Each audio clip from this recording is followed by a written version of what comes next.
like to invite Silva Staffler to the stage to Creative Mornings.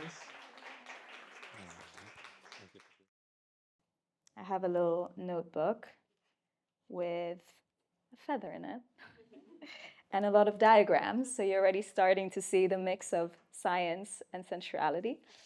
And I'm going to grab my water.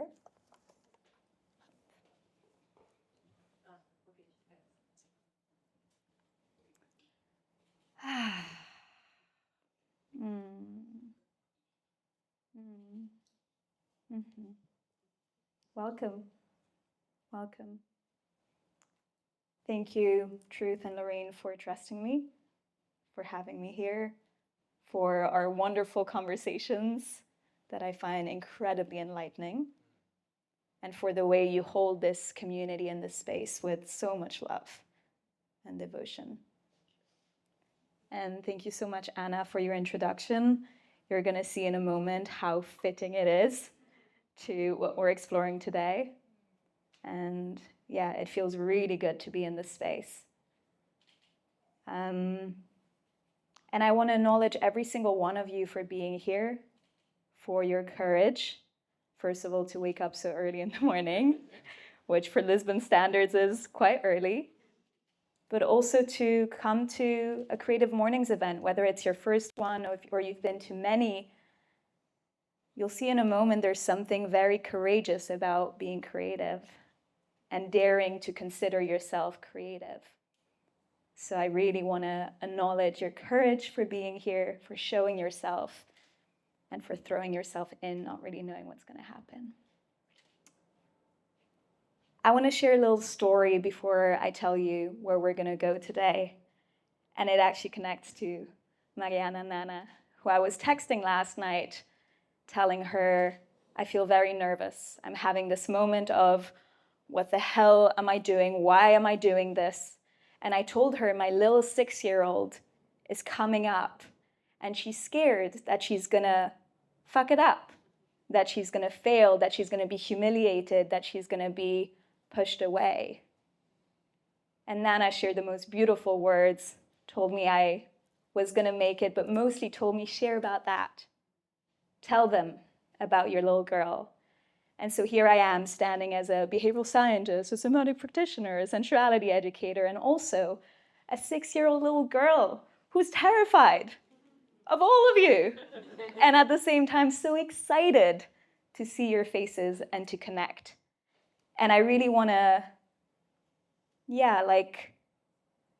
dedicate this talk, not only to my inner 6-year-old, but to all of your little kids. And perhaps the experiences you had in your life that didn't make you feel welcome. Know that they are welcome here. And perhaps this talk will give them something to play with and be with. Okay, so I understand a little bit who's in the room. Put your hand up if you're a +1 and you have no idea what you're doing here. No? Oh, almost? Okay, great, yes. Shh, don't tell anyone. Put your hand up if you're here alone, if you came by yourself. Okay, beautiful. So I invite anyone who's next to the people, you can keep your hand up. Anyone who's next to the people and didn't come alone, just to give them a warm smile, a welcome. Yeah? Yeah. Beautiful, beautiful. And I'm curious, put your hand up if you've ever had a mentor. Okay. If you've ever had a mentor that changed your life.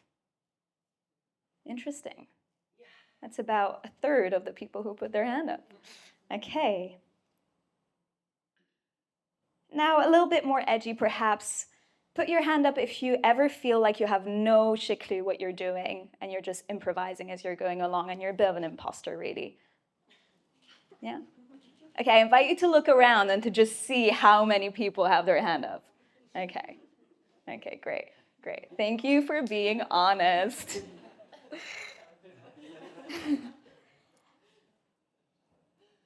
Put your hand up if you've ever felt lost, like you didn't know what the right next step was. Yes, beautiful. And you can look around again, just see, yeah, common experience. Okay. Put your hand up if you've ever wished someone would come into your life and just tell you what to do at any moment of the day. Like, right, left, eat this. Yeah, okay, yeah, beautiful. Put your hand up if you ever felt a little bit weird, maybe a little bit different, maybe a little bit crazy. Okay, look around the room. Great, okay. Put your hand up if you ever concealed that weirdness. You hid it. You pretended to be a little bit less crazy, a little bit less weird to fit in. Yeah? Okay. And last but not least, put your hand up if you ever wondered where your community of weirdos is. And maybe now you found it, but if you ever had a moment in your life where you were like, I'm a little different, where's my different people? Put your hand up. Okay. Beautiful. Okay. Again, thank you for your honesty. And welcome to all of that into the space. And welcome to the mentor method, which was the title that Truth found. Thank you for the title. Unfortunately, we're not going through a method, nor a 5-step plan on how to find the mentor that is going to tell you what to do at every moment of the day. But I am going to invite you into an inquiry. So this is when the research comes in, when the science part comes in. I'm going to invite you to be a researcher of your own experience. To put aside, just for now, any assumptions you hold, any ideas you have about who you are and who you're not.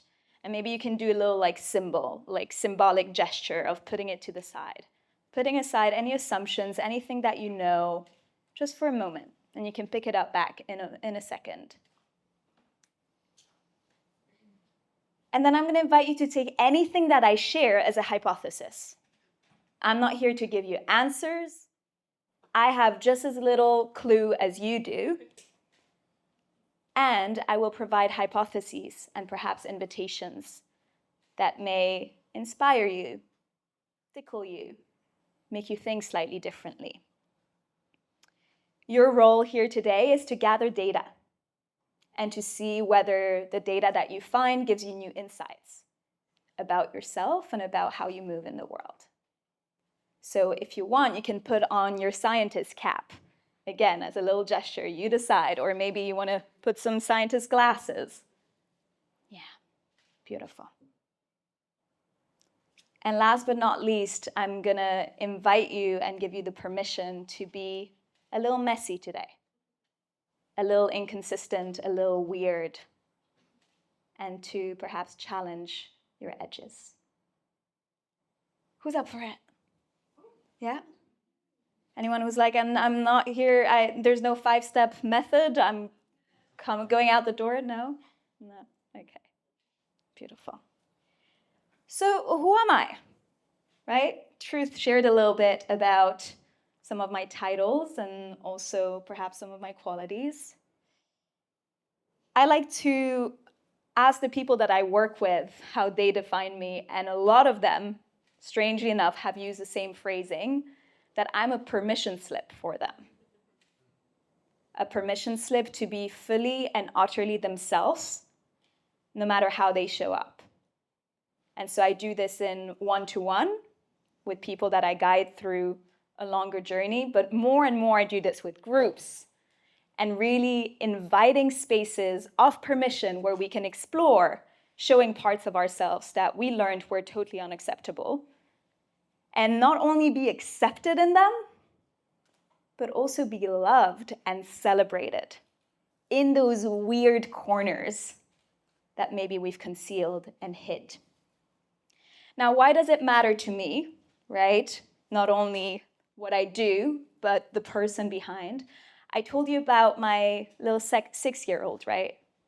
And my little 6-year-old, that was about the time that I learned to be very polished, to perform, to put other people's needs before my own in order to make sure that everybody else was happy. Now, it's interesting because this polish took on many different forms. It took the form of good grades at school. It took the form of an excellent university. It took the form of a great job as a behavioral consultant in London. But then it got a little bit more sneaky when it started showing itself in my career change as a coach, as a scientist, and then also in my spiritual practices, becoming the best meditator, the best faster, the best anything, until many moments in my life showed me that that was not the path. Body breaking down in different ways, breakups, sudden changes that I might tell you a little bit more about, which really brought the question of who am I beyond the performance, beyond the polish. And today I care the most about creating spaces where we can explore that question together. For my little 6-year-old and for all of your inner kids. So what is a mentor? I'd be curious to hear. You can share words. We're going to go into little data gathering. Support, beautiful. Coach. Guide. Different perspective.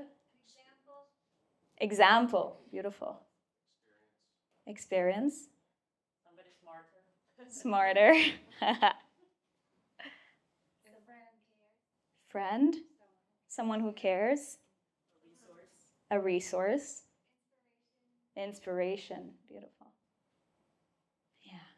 Someone who helps you align with your inner integrity, long-term goals, values. Align with your inner integrity. Beautiful. So I always get curious about the etymology of words. Etymology is the origin of words. Where do the words come from? Does anybody know the etymology of the word mentor? No? Yeah? Yeah, something from mind. Beautiful. Yeah, so there's the men component, which could be attributed to the mind, but actually, mentor didn't start off as a noun, it started off as a name. So mentor was the name of a character in the Odyssey, in Homer's Odyssey. And mentor was a friend of Odysseus, and Odysseus gave mentor the role to educate and take care of his child, of his son, Telemachus, when Odysseus went off to war. And so he bestowed mentor with the education of his son. Now, this stayed as a name for many, many years until in 1600s, a French man brought back Homer's Odysseus and rewrote a slightly different story and really focused a lot on mentor and focused a lot on his wisdom, on his guidance. And because that story, that novel became super popular in Europe at the time, it slowly became a noun that people were using as a synonym with guidance, with wise advisory, with support, with inspiration. And mentor was not a teacher by profession, but he was a man who could be trusted, who could support a young man to grow up and become more of himself. So we've gone through, by defining what a mentor is, we've also explored a bit of why one might want a mentor. Inspiration, support, example, any other reasons why one may want a mentor. Connections, network. Connection, yeah. To grow. to grow. Yeah. Find out blind spots. Find out blind spots. Beautiful. Mm-hmm. Become unstuck. Become unstuck. Self-develop. Self-development. Mm-hmm. Mm-hmm. Beautiful. And so if we look a little bit at the history of mentors, right? Mentors used to be part of our communities. Now we're in a world where it's slightly different. Sometimes we go out into the world looking for mentors a bit like a marketplace. And my sense is that because of the breakdown of a lot of what used to inspire, support us, hold us, give us this mirroring, this feedback, there is even more this longing for a mentor. Even more this urge, this desire to find someone who will give us guidance. And I often see people looking for answers. So I told you that I also have a coaching practice. I've been doing this for 7 years, and one of the main questions I get asked is, what would you do? People come looking for advice and looking for a clear trajectory, right? So maybe part of the looking for a mentor is looking for a clear trajectory.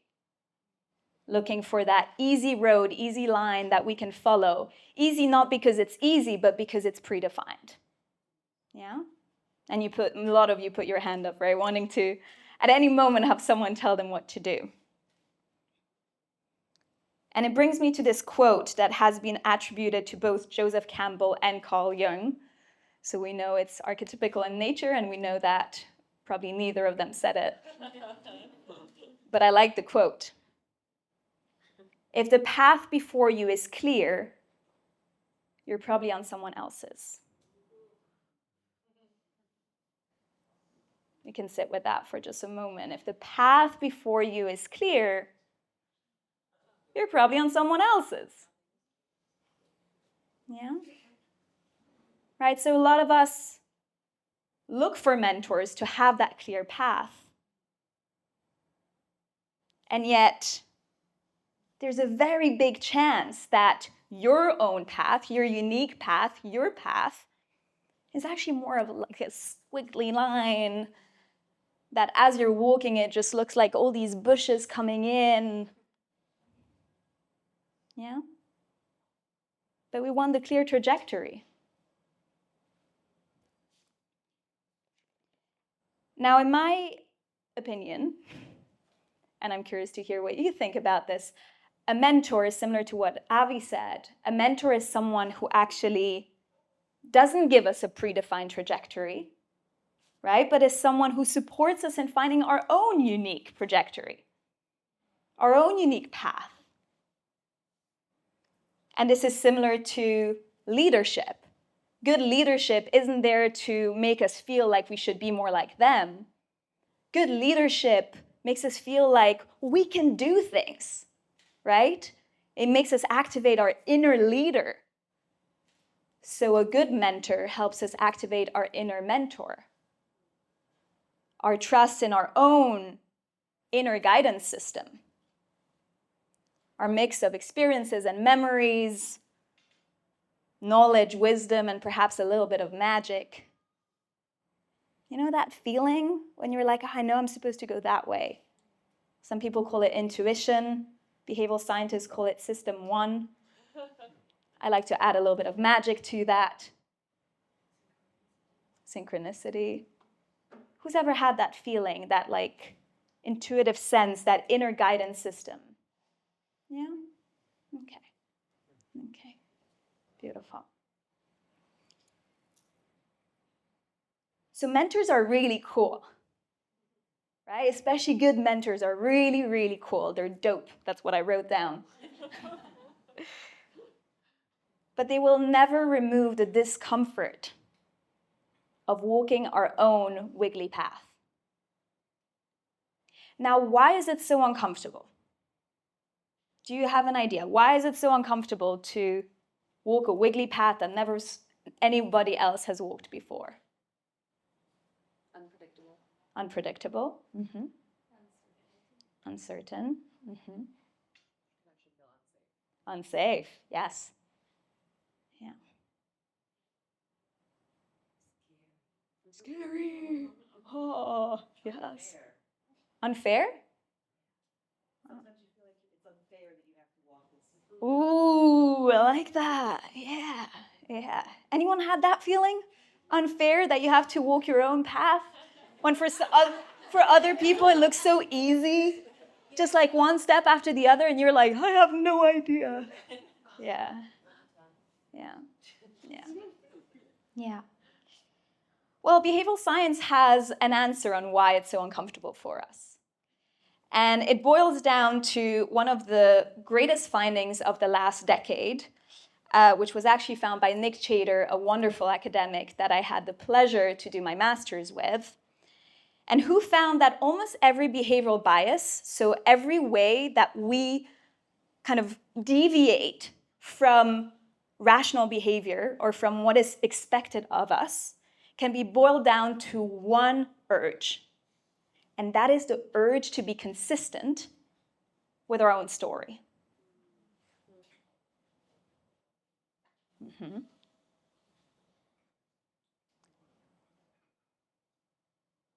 I'm going to give you an example from my own life. I, for many years, sought? Whoa, sought. English is not my first language. Fifth, yeah.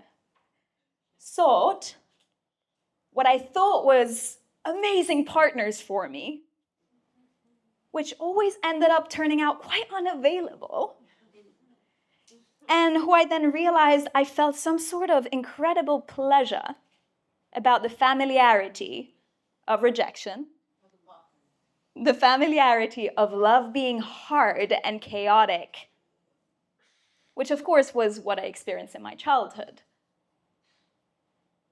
But for so many years, I favored the familiarity of that feeling over probably all the health benefits I would get from being with a stable partner who truly loved me. Now, why do we want to be so consistent with our own stories? It's comfortable. Comfortable. Familiar. Safe.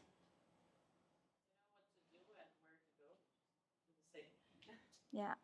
Easy to make excuses from Ooh. avoiding discomfort. Is very fun of it. Very nice. Easy to make excuses. Thank you for the honesty. Yeah. Perceived control. Perceived control. Beautiful. Beautiful. So you all shared about kind of your inner why, right? And it's true, our brains are literally designed to favor familiarity over novelty, especially if it brings up some discomfort. But the real reason why we do it, according to this research, is because that's what people prefer when we are consistent with the story we tell them. So they can predict us. So they know where to place us in space. So they know we're going to stay loyal and faithful in the way we're showing up.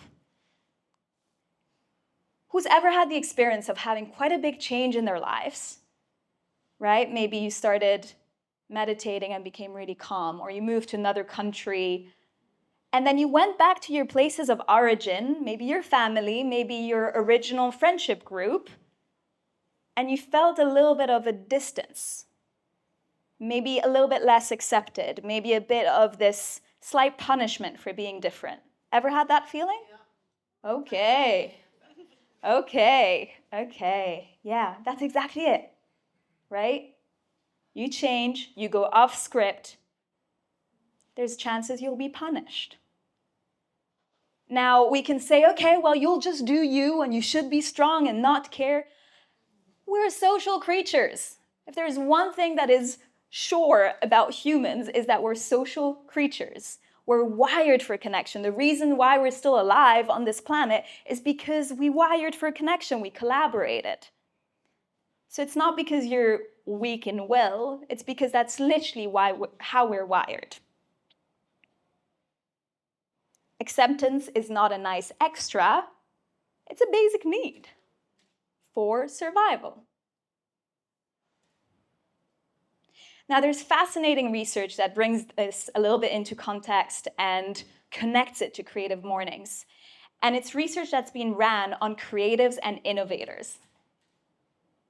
And what they find is that creators and innovators, and this could be people who are actually, like innovating inventors in the world, but it could literally be you choosing a different path than your family line. That makes you a creator. It could be you designing your life slightly different than the people around you. That makes you a creator. And what they saw is that the creators had to straddle a tension between their individual need for uniqueness, creativity, expression, and then their collective need for fitting in, for belonging. Thank you, Anna. Right? And so many feel like they have to choose one or the other. Either I create, I innovate, I'm different, or I fit in and I'm safe. Because the creativity, the innovation may get to a place that is actually really uncomfortable to the other people. Find that edge that we never know where exactly it is, where we just go a little bit too far beyond the norm of what's accepted. And we literally carry it in ourselves, the memory of being punished for being a little bit too different, creative. I mean, how many inventors are now geniuses and at the time were completely ostracized? So it's wired.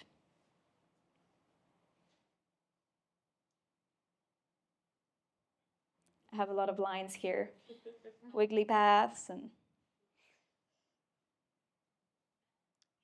So a lot of us end up choosing to follow a clear path so that we may fit in and so we may be able to be consistent with our own stories and explain to other people why we do what we do. But my experience working with people throughout all these years, and the research shows, is that many of us experience these cracks in our lives. These moments where all of a sudden the story doesn't work. It's kind of annoying. It just falls apart and you're like, oh no, I like the story. I want the story to stay. And maybe an illness, an accident, a breakup, a trip, a conversation, maybe just a meditation. We're like, oh no, this is not my path. And what most people do in that moment is they isolate. I can speak about my own experience of having traveled the world, and I was this nomad and coach, and then a breakup happened, and then I had a complete body collapse. I was like, oh no, it's not my path. I'm not meant to live in New York with a guy who's totally unavailable and never promised me that he'd love me. And so I isolated. And there's power in isolation, right? We sometimes need to find ourselves again.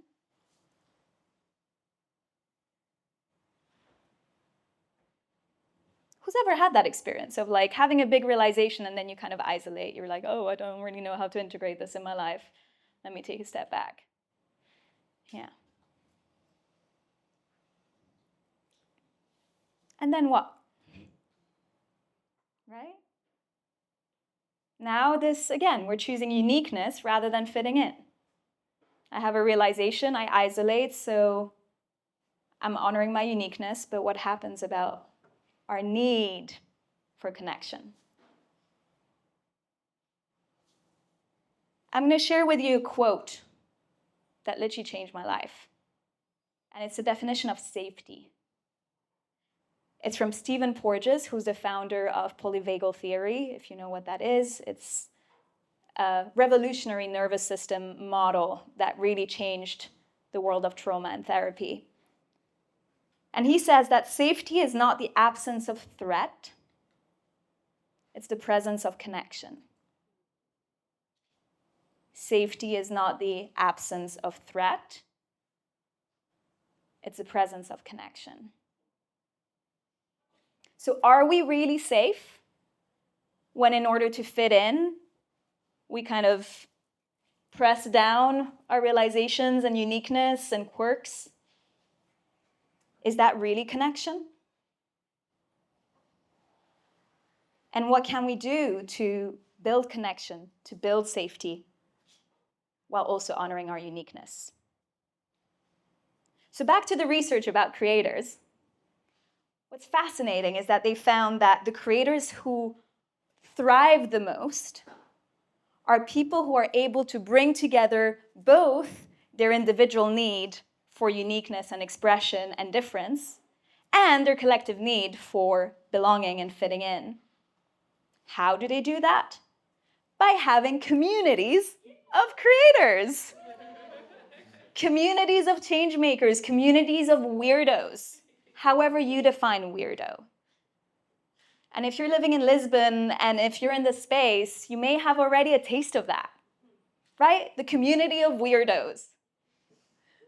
Woo woo to the weirdos! Spaces where difference is encouraged. Spaces where you get to together share the value of pushing the edges of what's possible. Communities where it's not only accepted, but it's celebrated to create, to be different, to trial, to experiment.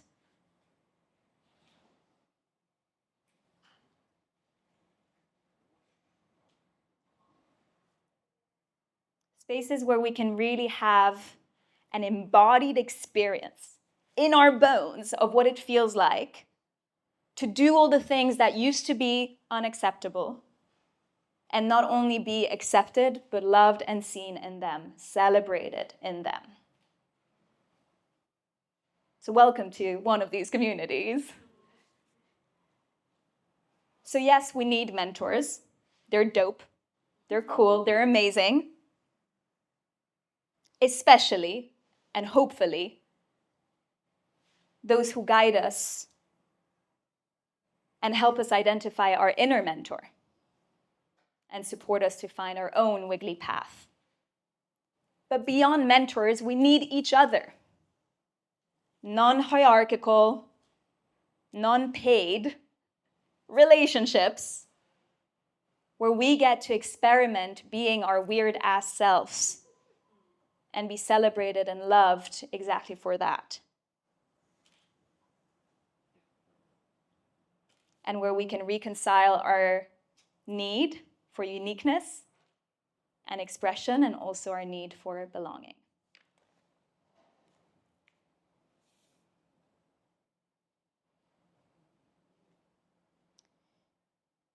We're going to get into some exercises. But I want to come back to courage. And quote now the painter Matisse, French, and now you can hear that I am French. I'm actually half French. I can do the French accent very, very well. I am now dating a French man for the first time in my life, and so I am practicing the French. And Matisse said, creativity takes courage. Simple, bold statement. And I want to add to that walking your own path takes courage. That true belonging takes courage. That following your inner guidance system takes courage. That showing yourself to other people in all your weird and wiggly parts takes courage. That you are really fucking courageous. And that together maybe we can be even more courageous. I'm going to end with a quote from Brené Brown. Who loves Brené Brown in the room? Yes, to Brené Brown. True belonging doesn't require us to change who we are. I'm going to put a little note here, aka it doesn't require us to follow a clear path and then be able to explain to other people while feeling very disconnected from the path that we're walking. She didn't say that, I said that. True belonging doesn't require us to change who we are. It requires us to be who we are. Safety is not the absence of threat, it's the presence of connection. When you're true to yourself, you can truly connect. Move out of performance, truly connect. When you truly connect, you can be safe to be yourself. But as a little summary, the invitation was a real mentor is someone who guides you and awakens your inner mentor. It's not someone who offers a predefined trajectory. If the path is clear, it's not yours.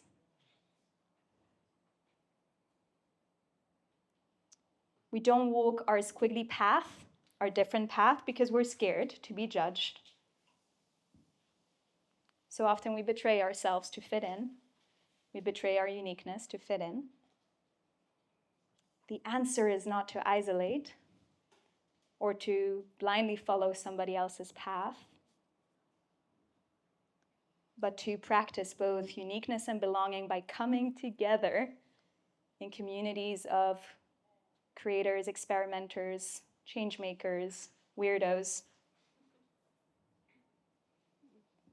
and about finding safety in the connection that's available when we're truly ourselves. So be weird. Show yourself. You're not an imposter, you're courageous. And your squiggly path is so fucking beautiful.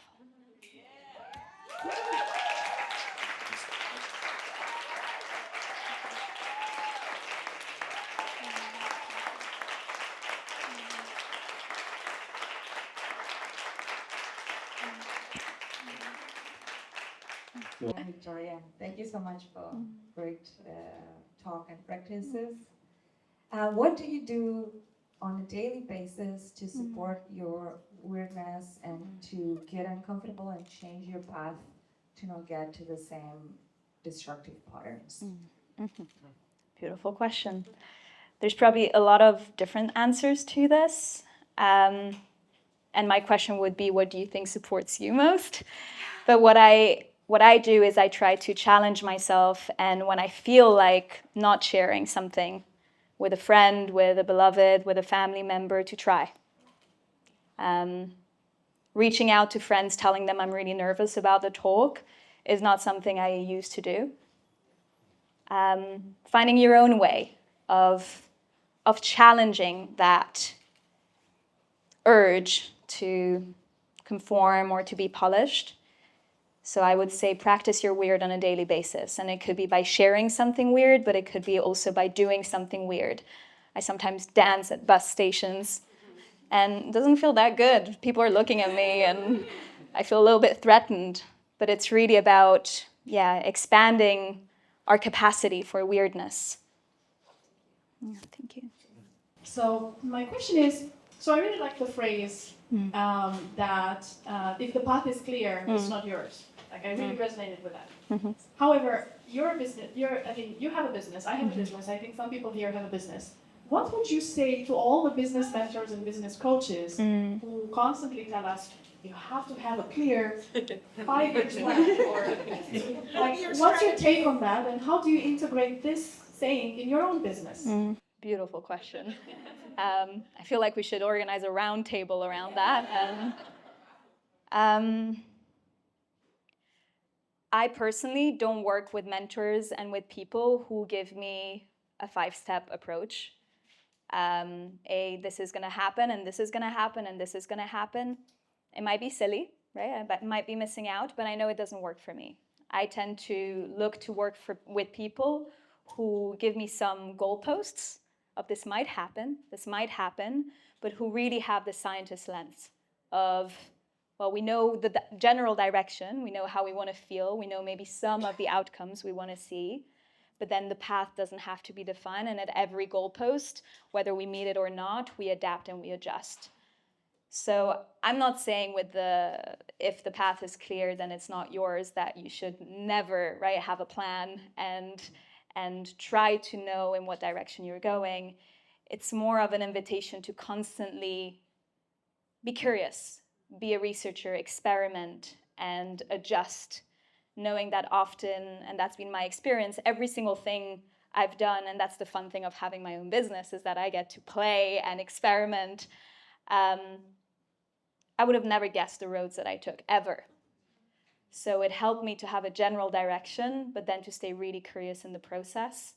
And as Truth shared, of really seeing each failure also as a teacher. I don't know if that answers the question. Yeah. About having a clear outcome, but being flexible about the path. Exactly. You're a great summarizer. Thank you. What if there's no clear outcome? You failed. Any other questions? I don't know how to answer that one. Define failure then. Mhm. Yeah. Receive it. Yeah. Redefine failure, you said? Yeah, that's good.